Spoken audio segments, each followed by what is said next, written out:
Селям алейкум, севамлители сержелер. Снова рада вас приветствовать на традиционной кухне Софрага Буйрнус. Приготовить куриную грудку можно разными способами. Идеально сочетается это диетическое мясо с грибами. С помощью этих двух продуктов можно постоянно удивлять своих родных и близких. А мне уже не терпится познакомить вас с героем нашей программы. Заместитель председателя Крымской региональной организации Российский союз молодежи Нияз Фазылов.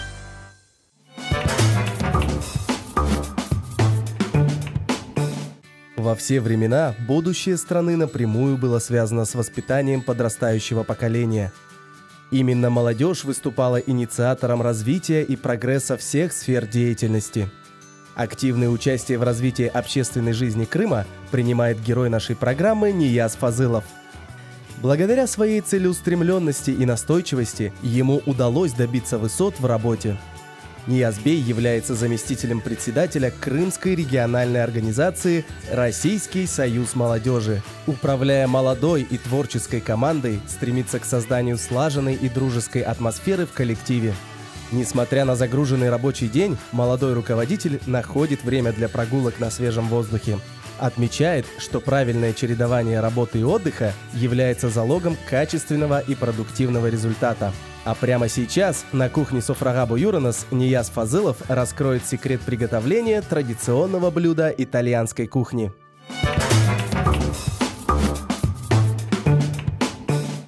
Нияз, селям алейкум, рада вас видеть у нас в гостях. Хош келдин. Алейкум селям, Эльвина. Как настроение? Замечательное настроение. Утро началось с улыбки. И если начинать каждое утро с улыбки, то день пройдет весело и в хорошем положительном настрое. Это здорово, я с вами полностью согласна. Нияз, что мы сегодня будем готовить? Сегодня мы приготовим курочку в сливочно-сырном соусе с грибами и вермишель на гарнир.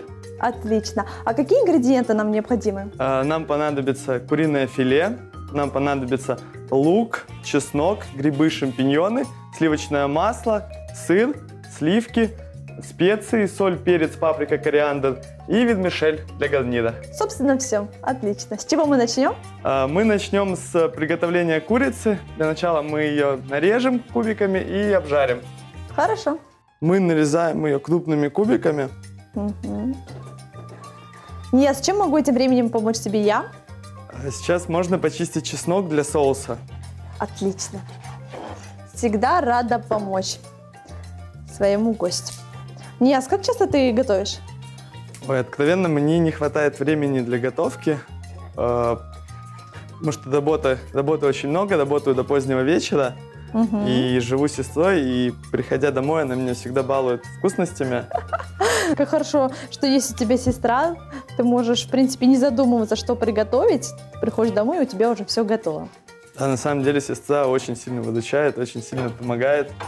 Нияз, будем знакомиться, и начнем мы с самого детства. Кем ты мечтал быть в детстве? В детстве я занимался футболом и хотел стать футболистом.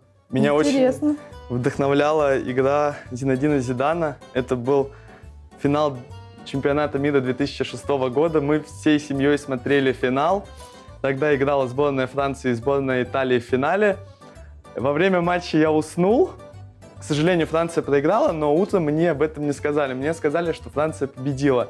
Я, довольный на эмоциях, выбегаю к ребятам, друзьям, говорю, что Франция чемпион, и они все болели за Италию. А они мне все начинают говорить, что нет, что ты такое говоришь, Италия это победила, неправда. Твоего Зидана вообще удалили во время матча, он получил красную карточку. Я не поверил, думал, что не специально это говорят, пришел Чтобы домой. тебя расстроить? Да, и родители мне рассказали, что действительно Италия победила. Смирись. Да, чтобы я не расстраивался. Такая вот история. После этого я все-таки продолжил заниматься футболом. Я очень много ходил, занимался, принимал участие в местных играх, в региональных. У нас была своя команда села Садового. Но, к сожалению, в последующем из-за травмы мне пришлось уйти из футбола. Помнишь ли ты школьные свои годы? Да, помню. Наверняка ты был отличником. Честно говоря, да. Я хорошо учился. Я очень любил учиться, очень сильно любил читать. В детстве были моменты, когда я за день мог прочитать 2-3 книги, зачитываясь взахлеб. Вот. Очень сильно любил математику. С детства бабушка научила меня и считать, и писать, говорить. говорить на крымско-татарском языке. И в последующем вот эта вот тяга к математике, вот эта вот любовь к точным наукам побудила меня поступить в университет на финансы и кредит. Замечательно, но об этом мы поговорим немного позже. Я вижу, ты уже почти дорезаешь. Да, мясо практически готово. Сейчас мы переходим к процессу маринования. Отлично. Так, можно добавить немного масла, чтобы специи раскрылись и лучше замариновалось. Хорошо. И мы добавляем соль. Как ты относишься к специям? Очень сильно люблю, потому что, мне кажется, блюдо без специй – Это не блюдо. да. Там нет такого аромата, изюминки. Хорошо. Нияз, пока ты маринуешь мясо, я хотела бы у тебя спросить. Я, насколько знаю, ты учишься в Крымском федеральном университете. На какой специальности? Расскажи, все интересно. Да, я учусь на 2-м курсе магистратуры по специальности финансы и кредит. Направление у меня государственные финансы и банковский менеджмент. Почему именно это направление? Очень сильно люблю финансы. Математика там ведь и есть. Математика, расчеты, плюс государственные финансы. Очень сильно полюбил тему бюджета государства. Очень сильно понравилась тема моей дипломной работы. На бакалавриате была именно связана с бюджетом. И сейчас тема моей уже магистерской работы также связана с бюджетом. Очень интересны все расходные части, доходные части, непосредственно этот баланс бюджета. Не путаешься ли ты в этих цифрах? Вот если я лично посмотрю на цифры, и вообще с расчетами, с математикой мне все сложно. Периодически бывает, но преподаватели помогают. Действительно очень интересно, потому что определить роль нефтегазовых доходов, не нефтегазовых, их зависимость непосредственно уже к балансу. То есть очень интересно. Здорово. Нияз, а вот профессию ты сам выбрал, либо тебе порекомендовали родители? Нет, профессию выбирал сам. Сам хотел поступить на эконом, потому что еще и в школе занимался экономикой. У меня была мановская работа по определению рентабельности выращивания сельскохозяйственных культур в закрытом грунте. Сильно любил экономику и поэтому решил связать свою жизнь с экономической специальностью, с профессией финансиста. Отлично.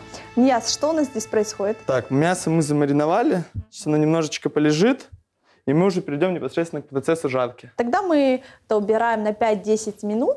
Сейчас мы подготовим ингредиенты для соуса, пожарим мясо, а потом уже займемся непосредственно его приготовлением соуса. Хорошо. Поможете мне с чесноком? Да, конечно, что нужно сделать. Нужно будет меленько нарезать чеснок, а я займусь луком. Как мы нарезаем? Меленько-меленько.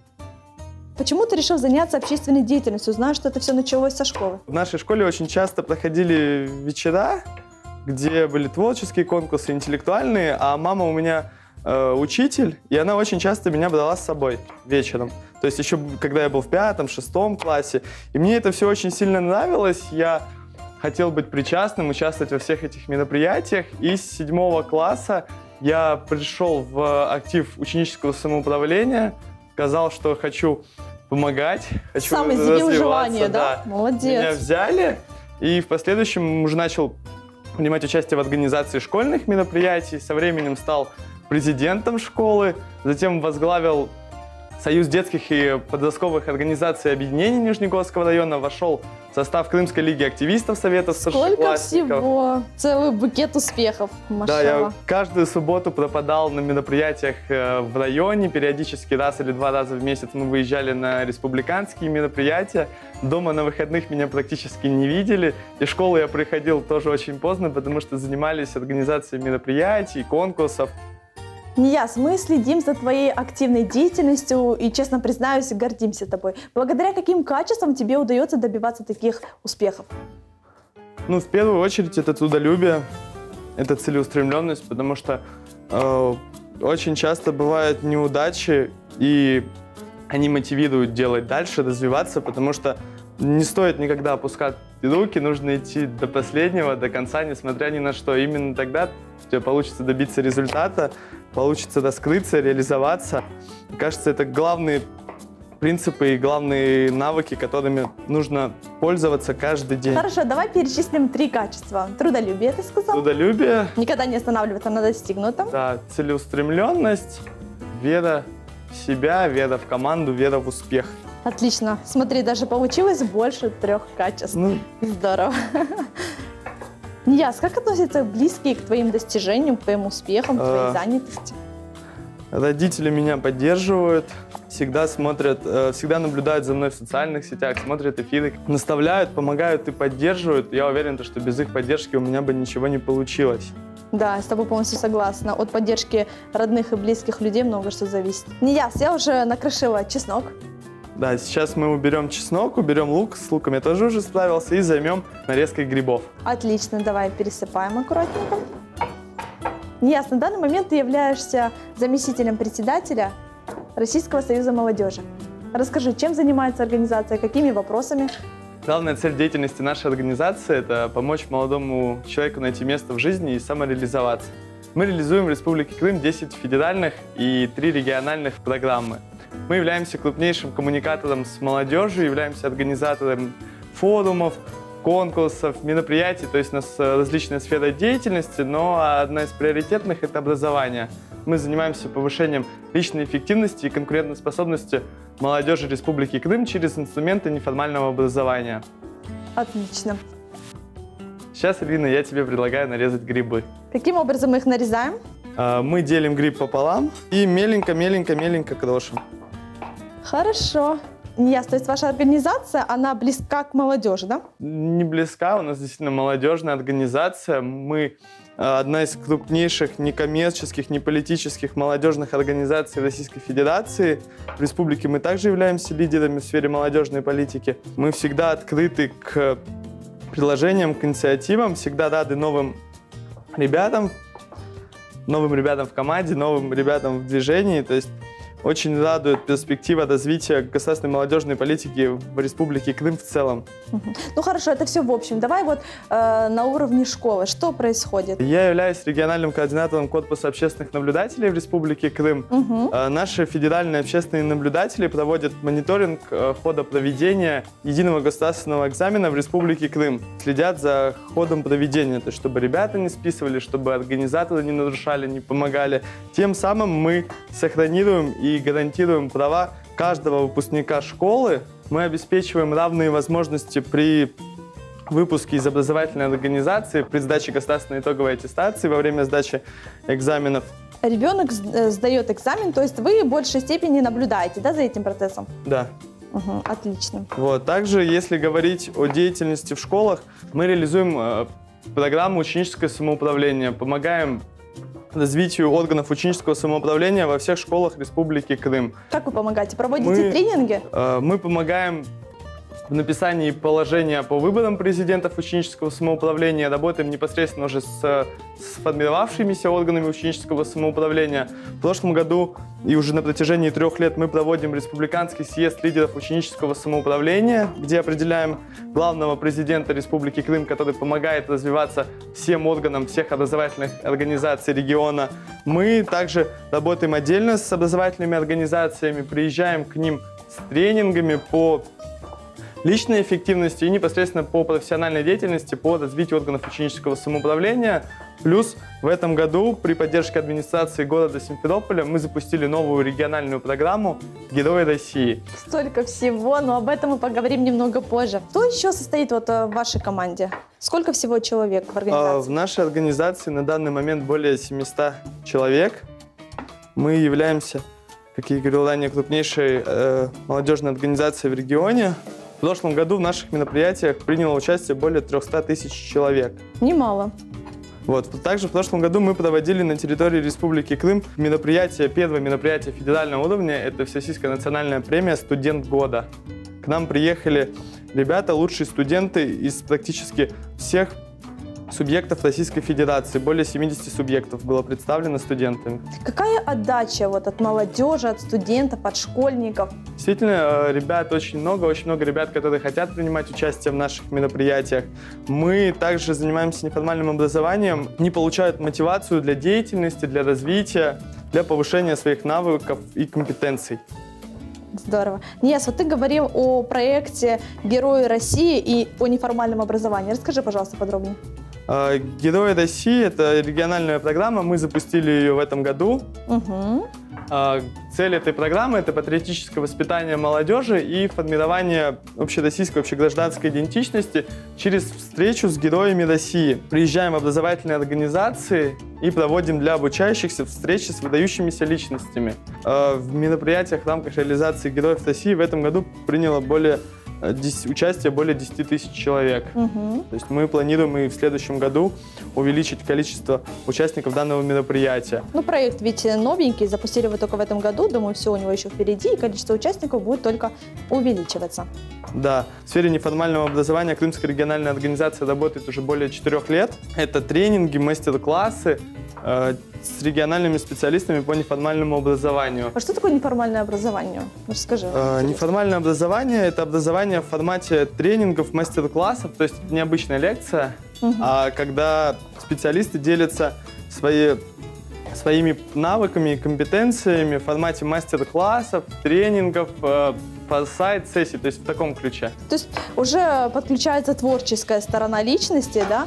Ну да, они на своем примере рассказывают и говорят больше о профессиональных или надпрофессиональных компетенциях, которые помогут для развития личности в целом. Здорово, нет. Действительно, ваша организация занимается такими масштабными вопросами. Думаю, у вас все будет хорошо. Нияз, мы уже все приготовили, грибы мы нарезали. Сейчас мы переходим к обжариванию курицы. Давайте перейдем к обжариванию курицы. Добавляем мясо. Так, давай мы аккуратненько помешаем. Отлично. Как часто ты готовишь такое блюдо? Ой, это одно из моих самых любимых блюд в последнее время. Очень легко его приготовить и очень вкусное, очень калорийное. Появляется золотистая корочка. Мясо уже практически готово еще. Вот в таких случаях, знаешь, как жалко, что нельзя передать запах телезрителям. К сожалению, да. Сейчас мы помешаем мясо, берем сковороду и вот так. Оп. Опа. Красота! Курочка у нас уже готова. Мы ее убираем и займемся приготовлением соуса. Отлично.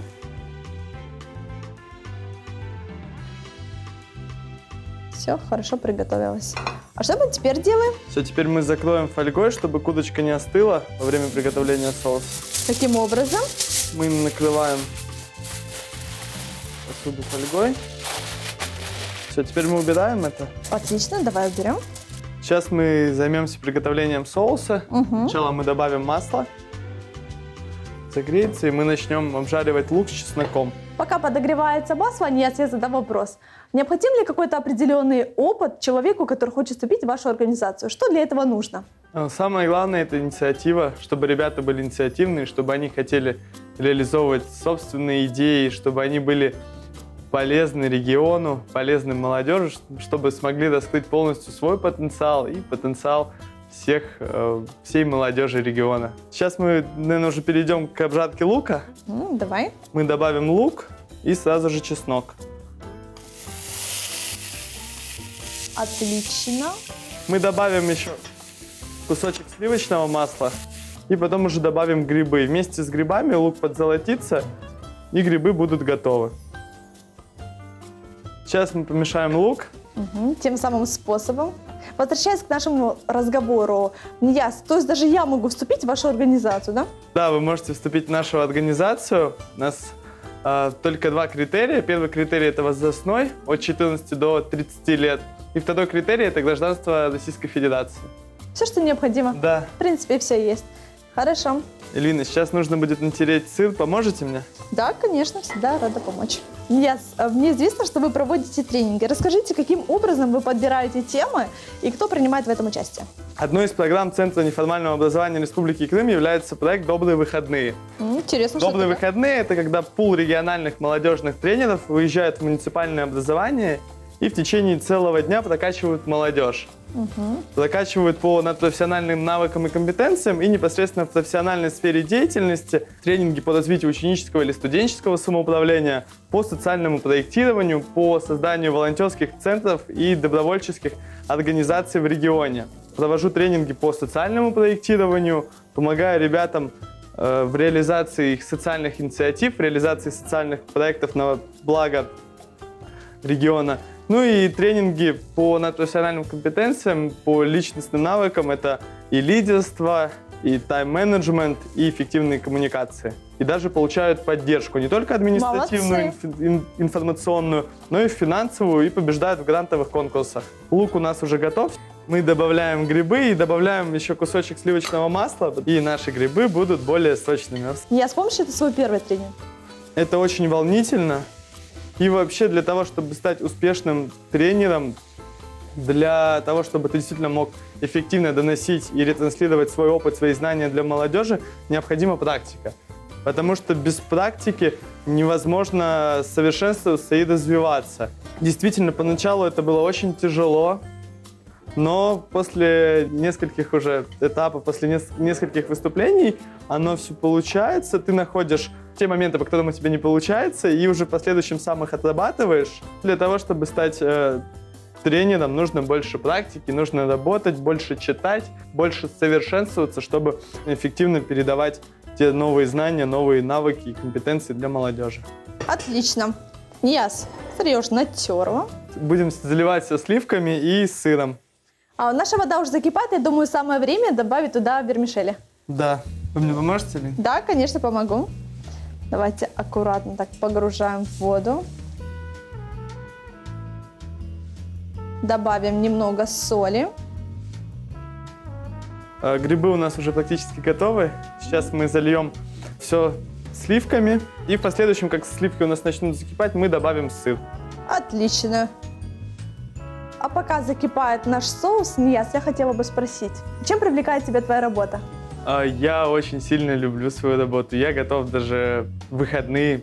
И у нас так и получается, мы даже работаем в выходные. Это очень здорово, потому что каждый раз ты видишь эти горящие глаза молодежи, каждый раз видишь их активность, их инициативность. И действительно это дает энергии работать и до полуночи, работать и в выходные дни, потому что это тот заряд мотивации, который помогает мне заниматься этим каждый день снова и снова. И действительно еще не было того момента уже за более чем 8-летний опыт общественной деятельности, когда хотелось бы все бросить, уйти и заняться чем-то новым. Действительно нет. Видимо, это твое дело. Дело жизни. Да, дело жизни. Наш соус уже подошел к той консистенции, которая нам необходима. Да, сейчас мы добавим сыр. Нияз, я думаю, настало то время, когда мы можем добавлять куриную грудку. Да, наш соус уже нужной консистенции. Мы добавим курицу, и мясо будет еще более нежнее. Хорошо, давай. Сейчас нужно, чтобы вся курица была в соусе.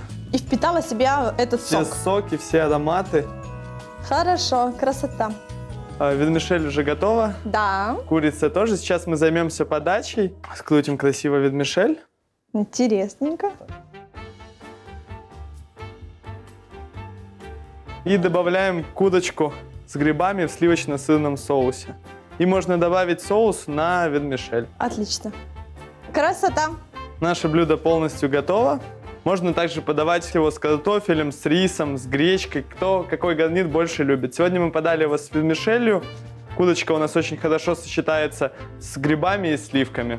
Дорогие телезрители, если вы хотите полакомиться куриной грудкой и грибами, тогда это блюдо для вас. Нияз, что бы ты пожелал нашим дорогим телезрителям? Я хочу пожелать телезрителям заниматься исключительно той деятельностью, которая им нравится, которая их вдохновляет, пожелать успехов и всего самого наилучшего.